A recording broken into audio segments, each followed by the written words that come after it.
Ma chronique du lundi 16 mai 2022. Vendredi dernier, le cousin Amadou, président de l'Assemblée nationale, a rejoint sa dernière demeure à Séguéla. Après les 3 jours de deuil, s'ouvre à présent la page de sa succession tant au perchoir de l'Assemblée nationale que dans le Ouorodougou, son fief électoral. Sauf cataclysme, l'honorable député Bictogo devrait être confirmé au poste après son intérim. À la vérité, tout n'est que finitude et chacun passera au péage de la faucheuse quand le terme arrivera. Même que d'autres sont plus pressés d'y être. Le suicide assisté vient d'être adopté en Colombie sous supervision d'un médecin. L'écrivain québécois François Blais, brillant auteur qui aura fait bouger les lignes de l'écriture chez lui, n'aura pas eu besoin d'être assisté.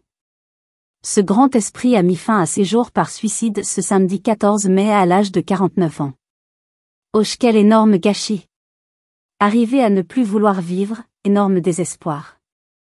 Mais celle qui est allée accoucher à la clinique, centre médical clinique, à Abobo, elle voulait vivre et donner vie à son bébé. La jeune parturiente meurt après un accouchement difficile.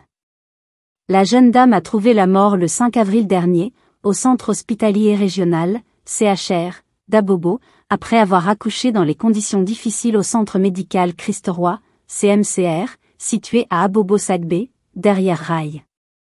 Selon des autorités compétentes en charge de l'enquête, la défunte mère avait accouché péniblement dans ledit centre qui, en principe, n'est pas autorisé à faire un quelconque accouchement. La police sanitaire a procédé à la fermeture de l'établissement et les enquêtes se poursuivent. Que de sujets sombres, rejoignons un peu la vie avec ses ombres et lumières. Figurez-vous que la Rihanna a enfin accouché. La seule femme enceinte du globe. On peut exposer ainsi son ventre. Elle nous aura fait voir sous toutes les coupures sa grossesse sans filtre, non on devrait dire sans habit, ni barrière. Mais elle n'a pas posté la photo du bébé. Aïe, tu l'as exposée à la planète tout entière maintenant qu'il est là, tu joues la mijaurée, arrête-nous ces chichis. Elle brûle de l'exposer. Ce n'est qu'une question de temps avant qu'elle nous montre l'intérieur des narines du bébé. On écoute à présent Tina Glamour qui réclame avoir sa petite fille Rafna. Avec son style bien à elle.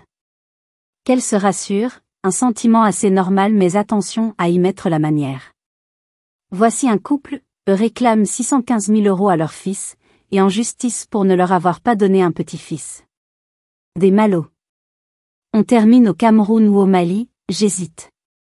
Au Cameroun, un homme pendant 10 ans percevait frauduleusement chaque mois 2130 salaires, à lui seul il a pesé dans le PIB de son pays, Chiba.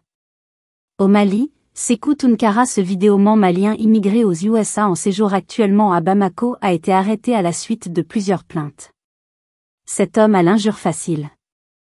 Aux propos choquants qui frisent l'immoralité si l'on applique les textes, ne devrait pas retrouver de sitôt son confort new-yorkais. Lui partisan et pourfendeur à ses heures perdues de la junte militaire au pouvoir aux arrêts. Le Mandé dit, quand tu frappes les morts, les vivants prennent peur. Que la semaine soit lumineuse pour tous. Maua Bakayoko, écrivain.